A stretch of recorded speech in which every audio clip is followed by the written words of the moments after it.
Last lectures we are watching the reasons of high birth rate. Now we are watching why the death rate is going to low. Okay हमारे यहाँ पे मरने वाले लोग क्यों कम हो गए, इसके रीजंस हम देखेंगे जिसकी वजह से पॉपुलेशन बढ़ रही है. Okay so first reason is improvement in medicals and health facilities. Due to widespread increase in the medical and health facilities, epidemics like plague, cholera, malaria, smallpox, tuberculosis have almost been eradicated. सो आप सबको मालूम है primitive as के बाद जब historical stone age आया, stone age के बाद नियरथडल या न्यू एज आया, तो ये सब एज में या हिस्ट्री में हमने देखा है कि कुछ वहाँ पे एपिडेमिक्स थे या कुछ बीमारियाँ थी जिनकी डिजीज़ या जिनके हम लोग कह सकते इनके लिए जो लगने वाली मेडिकल फैसिलिटीज़ थी उस टाइम अवेलेबल नहीं थी. So that reason people are going to more die, उसके कारण लोग ज़्यादा मरते थे. लेकिन अभी जो plague, cholera, malaria, smallpox, tuberculosis, ये जो बीमारियां है इन सब के वैक्सीन्स अवेलेबल है, इन सब के मेडिसिन्स अवेलेबल है. तो ये मेडिकल फैसिलिटीज़ और हेल्थ फैसिलिटीज़ अवेलेबल होने के कारण लोगों का मरना ऑलमोस्ट कम हो गया है. प्लेग नाम की तो बीमारी अभी है ही नहीं. कॉलेरा या मलेरिया फर्स्ट स्टेज पे ही उनके जो सिम्टम्स है उससे पता चलता है, तो उसके ऊपर बहुत सारे मेडिसिन्स या बहुत सारी दवाइयाँ अवेलेबल है, वैक्सीन्स अवेलेबल है. स्मॉल पॉक्स बहुत ही छोटी उम्र में होता है, तो वहीं पे उसका इलाज होने के बाद वो लाइफ में कभी भी नहीं आता. ट्यूबरक्लोसिस का भी वैसे ही है. टाइप्स 1 टाइप्स 2 में अगर ट्यूबरक्लोसिस है या टीबी है आपको, तो ये टीबी वहाँ पे ही ख़त्म हो जाता है, राइट. तो ये सब बीमारियाँ अभी इरेडिकेट हो गई है वैक्सीन्स अवेलेबल होने के कारण या सब चीज़ें अवेलेबल होने के कारण. तो इसके कारण अभी मेडिकल फैसिलिटीज़ और हेल्थ फैसिलिटीज़ इतनी इम्प्रूव हो गई है कि कैंसर, एड्स जैसी बीमारियों की भी अभी बहुत सारी दवाइयाँ अवेलेबल है, जिसके कारण लो डेथ रेट है या लोग कम मर रहे हैं. तो कम मर रहे हैं इसलिए पॉपुलेशन बढ़ रही है. Okay the second reason is decline in maternal mortality rate. अभी मैटरनल मोर्टेलिटी रेट का मतलब क्या है? मैटरनल का मतलब है जब कोई भी माँ अपने बच्चे को जन्म देती है. मोर्टेलिटी यानी जन्म देने का पीरियड. तो ये क्या होता था, over the period of time death rate of woman dying during the maternity has been decline due to the improvement of medical facilities. जब हिस्टोरिकल पीरियड था उसमें बहुत सारी औरतों को बच्चे जन्म देते टाइम बहुत सारी चीज़ें अवेलेबल नहीं होती थी, उनको मेडिसिन अवेलेबल नहीं होते थे, उनको नरिशमेंट वाला फूड्स अवेलेबल नहीं होता था, या कई बार उनके पास डॉक्टर्स अवेलेबल नहीं होते थे. कोई एक वैद्य या एक कोई वहाँ का संत जैसा आदमी, वो उनकी आदमी या औरतें ये उनका क्या करती थी, मैटरनिटी करती थी या बच्चों को जन्म देने के लिए उनके ऑपरेशंस करती थी, जिसके कारण डेथ रेट ज़्यादा था. उस टाइम औरतें ज़्यादा मरती थी. लेकिन अभी क्या हुआ है, हेल्थ फैसिलिटीज़ इम्प्रूव हो गई है, हेल्थ फैसिलिटीज़ बढ़ गई है, मेडिकल फैसिलिटीज़, डॉक्टर अच्छे अवेलेबल हो गए, सारे टेक्नोलॉजी अवेलेबल है, मशीनरी अवेलेबल है, मेडिसिन अवेलेबल है. सो जिसके कारण औरतें बच्चों को जन्म देते हुए मरती थी, दैट इज़ मैटरनिटी. वो पीरियड्स या वो चीज़ें अभी डिक्लाइन हो गई है, कम हो गई है, जिसके कारण बेबीज़ या लोगों के मरने का डेथ रेट कम हो गया है और पॉपुलेशन बढ़ रही है. तीसरा रीज़न है fall in infant mortality rate. अभी मैटरनल मोर्टेलिटी का मतलब है बच्चों को जन्म देते वक्त औरतें या वो बच्चा मर जाना. इन्फेंट मोर्टेलिटी रेट का मतलब है जब बच्चा जन्म लेने से पहले ही बच्चे की डेथ होना किसी भी रीज़न की वजह से, that is called infant mortality rate. बच्चा मरना, जो न्यू चाइल्ड होगा वो मरना. तो अभी मेडिकल फैसिलिटीज़ बहुत इम्प्रूव हो गई है, तो इन्फेंट मोर्टेलिटी रेट कम हो गया है, मतलब बच्चे मरने का रेट कम हो गया है. शुरुआत में 146 बच्चे मरते थे 1000 बच्चों में से 1951 तक. अगर 2002 तक आप देखोगे तो 64 बच्चे मरते थे 1000 में से. ओके और अभी अगर 2011 के सेंसर देख रहे हो तो 47% या पर बच्चे ही मर रहे हैं 1000 के पीछे. तो ये एक क्या हो रहा है कि मेडिकल फैसिलिटीज़ तो बढ़ गई है, उसी के साथ वुमेन्स में लिटरेसी बढ़ गई है. पढ़ी लिखी औरतें अभी बच्चों की या इन्फेंट की बहुत अच्छी तरह से केयर करती है जब वो पेट में होता है. तो पेट में होने के कारण बच्चे की बहुत सारी अच्छी तरह से देखभाल करना, न्यूट्रिशियस फूड खाना, डॉक्टर्स से आयुर्वेदिक बीमारियां या की सारे रीजंस फाइंड आउट करना, बच्चे की केयर करना, तो ये सब चीज़ों की वजह से इन्फेंट जो पहले मरता था या छोटा बच्चा पेट में ही जो मरता था वो अभी कम हो गया है। That is the reason death rate कम हो गया है, और डेथ रेट कम होने के कारण बर्थ रेट बढ़ रहा है या बच्चे जन्म देने का रेट बढ़ रहा है। सो that reason population is increases. Okay, next one is increasing in literacy. Better education will be help to people to take care their life and needs to their children in better way.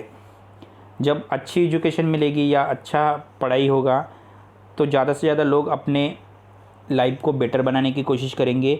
उसी के साथ वो अपने बच्चों को बहुत सारी बच्चों की नीड्स कंप्लीट करने के ऊपर ध्यान देंगे, क्योंकि उनके पास पैसा है, उनके पास इनकम है, उनके पास जॉब है, उनके पास एजुकेशन है, तो वो लोग अपने बच्चों की सारी नीड्स कंप्लीट करने के ऊपर ध्यान देंगे।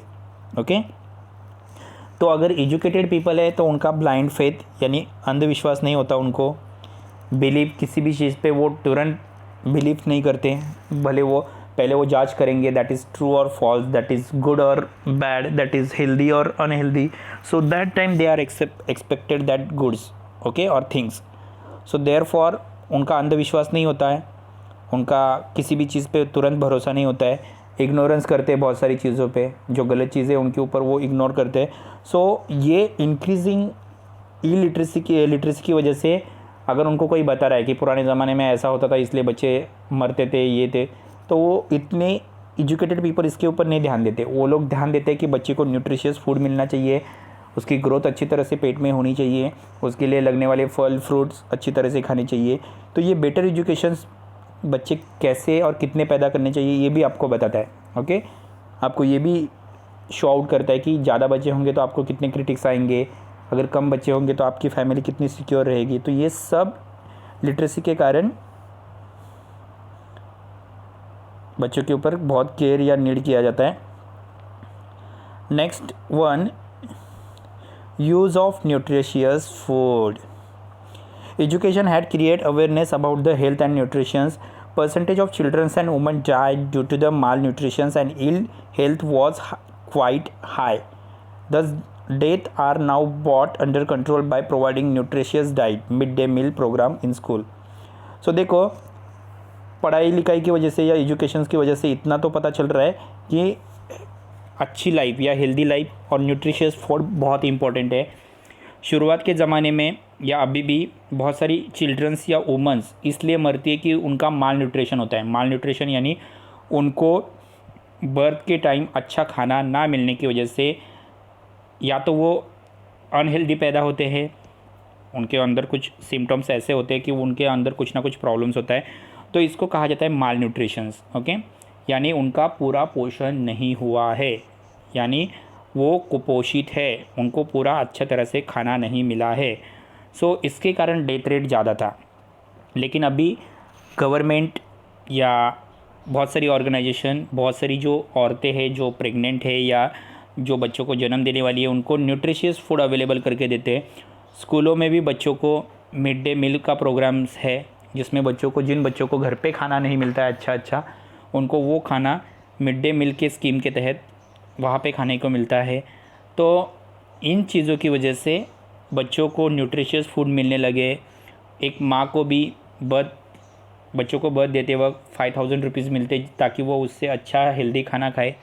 ओके, तो ये भले सिटीज़ में उसमें सिक्योरली नहीं होगा, लेकिन गाँव में 1000 रुपीज़ में वो अच्छा खाना खा सकती है। तो पहले 5 महीने और फिर उसके बाद 2 महीने के लिए 7000 रुपये दिए जाते हैं, और फिर बच्चे को बर्थ देने के बाद 7000 रुपये दिया जाता है। तो ये सब चीज़ें जो है दैट इज़ माँ के अंदर माल न्यूट्रिशंस कम करने के लिए हेल्प करती है। ओके, तो इसके कारण बर्थ रेट अभी बढ़ रहा है। ओके, और लोग कम मर रहे हैं। नेक्स्ट है disaster management. The national disaster management authority was constitute in 2005. This helps to mitigate all types of disaster here by reducing the loss of lives. अभी डिज़ास्टर मैनेजमेंट क्या है, तो ये गवर्नमेंट का एक ऑफिस है जिसका नाम है national disaster management authority. Okay, इसको बनाया गया 2005 में। तो अर्थक्वेक, सुनामी, फ्लड ऐसी अगर सिचुएशन आ रही है, बाढ़ आ रहा है, भूकंप आ रहा है, या रिवर फ्लो हो गया, हैवी क्लाउड बर्स्टिंग हो गया, या बारिश हैवी रेनफॉल हो गया, तो ऐसी सिचुएशन में डिजास्टर मैनेजमेंट आपको वहाँ से निकाल कर अच्छी सिक्योर जगह पर पहुँचाने का काम करता है। तो ताकि इसके कारण जो पहले करोड़ों लोग मरते थे डिजास्टर मैनेजमेंट के, भूकंप होने के कारण, अर्थक्वेक होने के कारण, हेवी रेनफॉल के कारण, क्लाउड बस्टिंग के कारण, तो ये सब डिजास्टर अभी कम हो गए और उसमें मरने वाले या लॉस ऑफ लाइव्स कम हो गई है। ओके, नेक्स्ट और कुछ रीज़न्स है जिसकी वजह से लो बर्थ रेट है या कम मर रहे लोग। पहला तो है एजुकेशन, सोशल रिफॉर्म, लोग अभी सुधरने लगे, सोसाइटी सुधरने लगी है।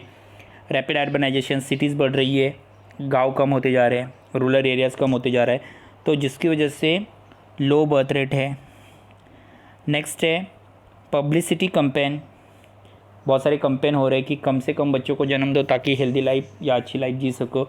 तो इसके कारण भी ये जो क्रिएटिंग अवेयरनेस है, इसके कारण भी लोग रिस्पॉन्सिबल बन रहे हैं। इसके कारण जो पहले हाई बर्थ रेट था वो ऑटोमेटिकली लो बर्थ रेट में कन्वर्ट हो गया है।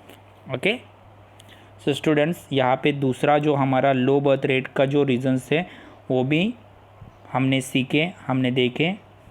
ओके, तो ये भी आप पढ़ो, बहुत ही इंपॉर्टेंट क्वेश्चंस है। If you have any queries you have to ask me before 5 PM. Okay, thank you students.